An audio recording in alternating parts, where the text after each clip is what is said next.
Halo teman-teman, selamat siang, selamat datang kembali di channel ini. Salam Pancasila, NKRI, harga mati, dan kembali lagi pada sesi ini kita akan kembali membahas terkait dengan dinamika informasi terkait dengan insiden meninggalnya Brigadir Joshua, dan banyak banget yang sudah bersuara dalam hal yang seperti ini. Dan karena itu, sebelum sama-sama kita bertukar pikiran, mari simak terlebih dahulu satu cuplikan video berikut ini supaya kita semakin mendapatkan informasi terkait dengan perkembangan kasus ini.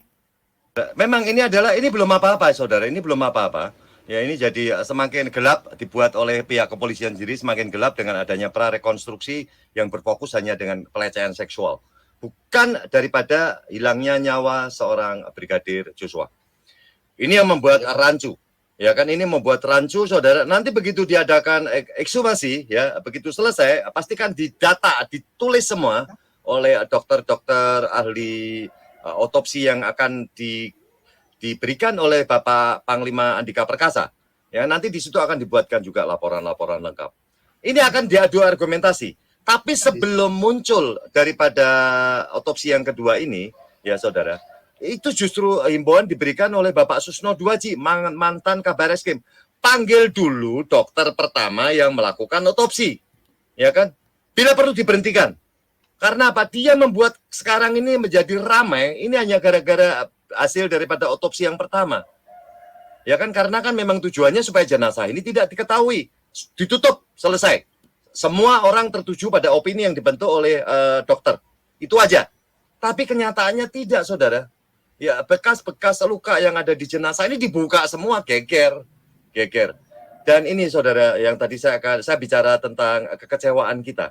Yang pertama diisukan bahwa ditemukan CCTV yang ada di rumah Ferdi Sambo. Ya. Ternyata itu bukan, saudara. Jadi sekarang tidak ada CCTV, lupakan itu semua. Versi polisi membuat kita menjadi kacau balau. Makanya dari kemarin saya bilang skip dulu, skip. Ya, skip dulu supaya kita bisa jernih melihat, menganalisa. Tetapi tetap dia tetap menebar opini melalui media massa. Ya, kita lihat.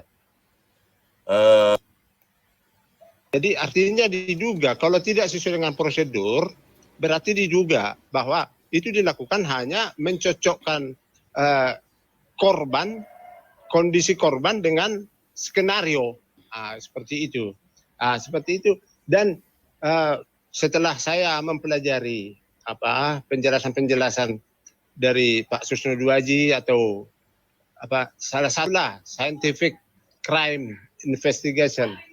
Saya garis bawahi kata-kata scientific itu kan eksak ilmu pasti. Itu tidak bisa sebenarnya, gampang sekali itu. Tidak dapat CCTV, HP semua yang terlibat, siapa yang terlibat itu dari surat jalannya bisa, dari mana-mana.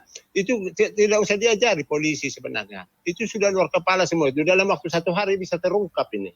Oke, nah teman-teman, itu dia ya, banyak banget pendapat yang kemudian menilai ataupun kemudian membahas terkait dengan hal seperti ini.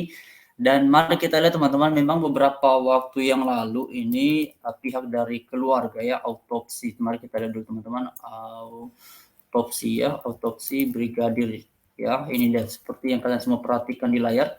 Anda teman-teman, jadi memang autopsi ulang Brigadir J ini yang melibatkan pihak Tentara Nasional Indonesia, seperti yang kalian semua perhatikan di layar. Bahkan di sini jelas banget judulnya. Ini beberapa jam yang lalu, Panglima TNI yaitu Andika Perkasa, Dr. F dari RSPAD dipilih autopsi ulang Brigadir J. Nah, jadi ini yang dipilih teman-teman ya.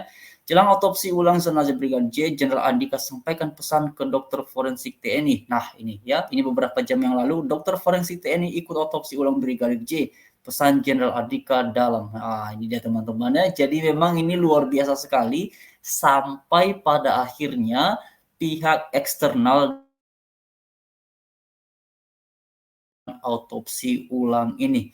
Nah, kita harapkan dengan keterlibatan TNI di bawah kepemimpinan Pak Jenderal Andika Perkasa, semoga semuanya terungkap ya. Kita harapkan supaya apa yang dinanti-nantikan oleh publik selama beberapa hari belakangan ini mengenai sebenarnya ada apa dengan kejadian meninggalnya Brigadir Joshua ini, karena banyak banget orang-orang yang kemudian bertanya-tanya sebenarnya kronologinya seperti apa dan bagaimana, apalagi setelah teman-teman ya mungkin kalian sudah mendengarkan semua penjelasan dari Pak Kamarudin Simanjuntak yang juga mengungkapkan banyak keraguannya ataupun kemudian banyak dugaan-dugaan terkait dengan apa yang sebenarnya dialami oleh Brigadir Joshua. Nah, kita harapkan semuanya dengan keterlibatan pihak TNI ya dalam otopsi ulang Brigadir J ini supaya semuanya terungkap seterang-terangnya, teman-teman, dan tanda kutip tidak ada lagi ya opini-opini yang kemudian bisa bermunculan di kalangan masyarakat karena ada penilaian adanya kejanggalan-kejanggalan. Jadi itu yang kemudian kita harapkan. Karena selama ini ya banyak banget netizen ataupun kemudian sebagaimana yang disampaikan oleh Pak Heno Firles tadi membuat kita bertanya-tanya dan terkesan ya itu yang saya maksudkan tadi teman-teman, terkesan seperti ada rahasia-rahasia yang kemudian tidak diungkapkan ke publik. Apakah memang itu prosedurnya atau bagaimana, kita kurang tahu. Ya, tetapi itulah kesan yang saya sendiri dapati, mengamati ataupun menyimak perkembangan kasus ini dari waktu ke waktu. Ya, terkesan ada rahasia, terkesan ada hal yang tidak diungkapkan ke publik. Nah, inilah yang kemudian kita nantikan seperti apa nantinya, apakah semuanya akan diungkap atau bagaimana seperti yang diinstruksikan oleh Pak Jokowi agar kasus ini diungkap. Semua tahu apa yang sebenarnya terjadi, apa yang sebenarnya dialami oleh Brigadir Joshua. Jadi tetap dukung ya supaya pada akhirnya semuanya sebaik dan sebenar-benarnya. Jadi memang ini yang tadi ini, siapa nama beliau tadi teman-teman, tadi beliau menyampaikan ini ya Pak Evangelis Posya. Jadi beliau menyampaikan bahwa sebenarnya ini kalau ini cepat kok prosesnya, hanya saja entah rumit sekali hingga kasus ini kemudian melibatkan banyak pihak dan telah memunculkan banyak opini di kalangan masyarakat, banyak pendapat di kalangan masyarakat, karena masyarakat pun juga yang mengikuti dan mengawal serius kasus ini, sehingga kemudian ya setiap informasi, setiap berita-berita yang muncul pasti akan sangat diperhatikan sekali. Dan karena itu teman-teman ya sebagai sama warga negara tentu memang kita juga patut memberikan support ataupun dukungan dalam rangka bersuara menyampaikan pendapat. Saya pun dari waktu ke waktu ini juga menanti-nantikan, kok ini lama sekali ya. Viralnya itu kan dari tanggal 11 Juli dan hari ini sudah 25 Juli teman-teman, berarti ini sudah 14 hari, sudah 2 minggu. Tapi sampai detik ini kita belum menemukan adanya titik terang, entah apa yang membuatnya menjadi rumit sekali. Ya, padahal banyak banget pihak yang sudah bersuara, mulai dari Pak Jokowi, Pak Mahfud MD, lalu kemudian juga Pak Kapolri, bahkan seperti yang kita lihat tadi pihak TNI pun juga dilibatkan. Ya, nah yang terakhir kan teman-teman pihak TNI ini dilibatkan, jadi kita nantikan saja ini nanti seperti apa informasi-informasinya.